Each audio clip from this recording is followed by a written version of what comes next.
Bà video này thơ chu là ôn pro chia với xe chúng mình năng bộ phê lan âm ấn 82 Pro bỏ dưỡngคือធ្វើការចូលស្តុកវិញហើយបាទអរគុណបងប្រុសមែនទែនសម្រាប់ការគ្រប់គ្រងកន្លងមកតែទិញរហូតបាទជួយទិញរហូតបាននៅ accessory ទៅដល់ complete ធ្វើការតម្លើងផងហើយសភៅកាតាឡុកសម្រាប់តម្លើងបាទខ្សែសាកមួយសិតរបស់វាហើយថ្ម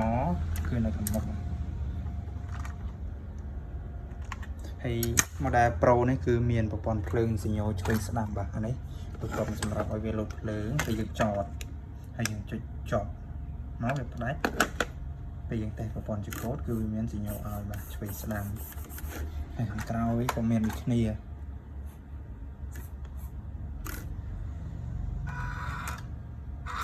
បាទថយក្រោយគឺមានភ្លើងបាទ smooth មែនតើសម្រាប់ប្រភេទពួកឡាន M82 នេះអត់មានលក់ដាច់ច្រើនបាទដោយសារទី1លេងល្អ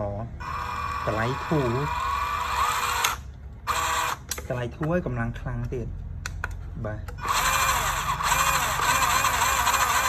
អូកម្លាំងខ្លាំងអញ្ចឹងសម្រាប់គ្រឿង upgrade គឺយើងមាននៅក្នុង stock ដូចគ្នាបាទចង់ upgrade ទៅយាដែកអីអាចទំនាក់ទំនងមកបានបាទតម្លៃធូរមែនតើហើយយើងមានសេវា free សេវាដឹកជញ្ជូនជួយអ្នកទាំងអស់គ្នាបាទអរគុណសម្រាប់បងប្រុសដែលតែងតែស្រឡាញ់និងគ្រប់គ្រងប្រភេទឡានពជាក៏ដូចជា drone